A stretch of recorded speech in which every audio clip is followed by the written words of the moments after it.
रसिक वाचक हो, नमस्कार. दिनांक 14 एप्रिलला अजून थोडे दिवस आहेत, पण त्या दिवशी मराठी ग्रंथसंग्रहालय ठाणे येथे अनगोत्सव साजरा होतो आहे.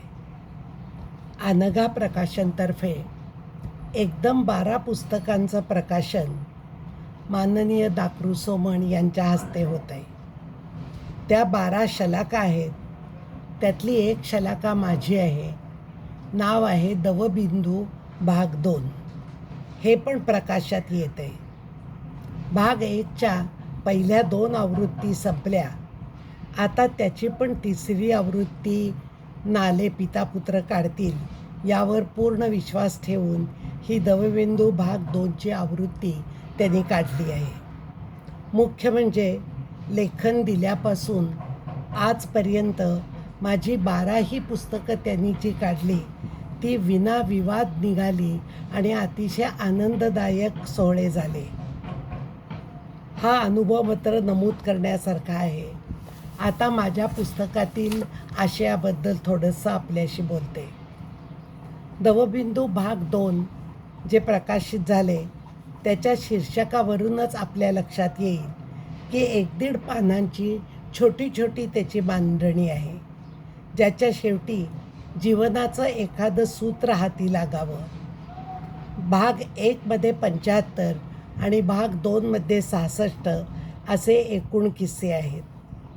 हे दसऱ्याला लुटलेलं मी सोनंच आहे असं समजा.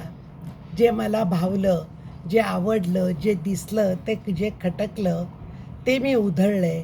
मग दसरा असो अथवा नसो, यात कुठलंही कोणालाही प्रबोधन करण्याचा हेतूसुद्धा माझ्या मनाला शिवलेला नाही, किंवा जशी मागणी तसा पुरवठा अशा प्रकारचं लेखन आजपर्यंत तरी मी कधी केलेलं नाही आहे. मात्र शिक्षण क्षेत्रात एकूण 32 वर्ष घालवल्यामुळं गुरुशिष्य संदर्भात अधिक किसणे असण्याची शक्यता नाकारता येत नाही.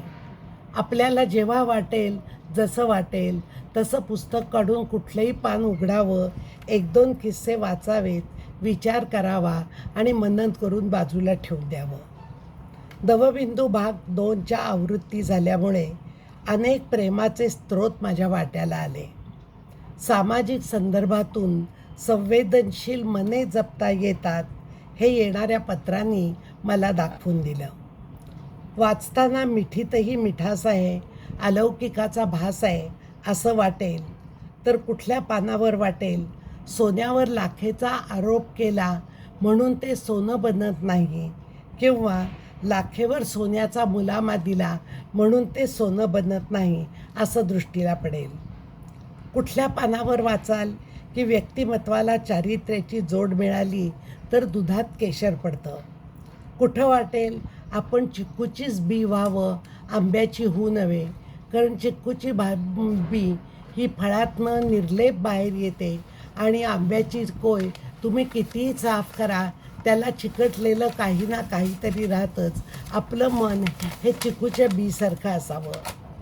एखाद्या दत्तक मुलानं वाचलं तर त्याला कुठंतरी सापडेल की इतर मुलं ही आईच्या पोटातून जन्माला भले येतील, पण मी माझ्या आईच्या हृदयातून जन्माला आलो आहे, त्यामुळं नाळ तुटून वेगळं व्हायचा तिच्यापासून प्रश्नच येत नाही.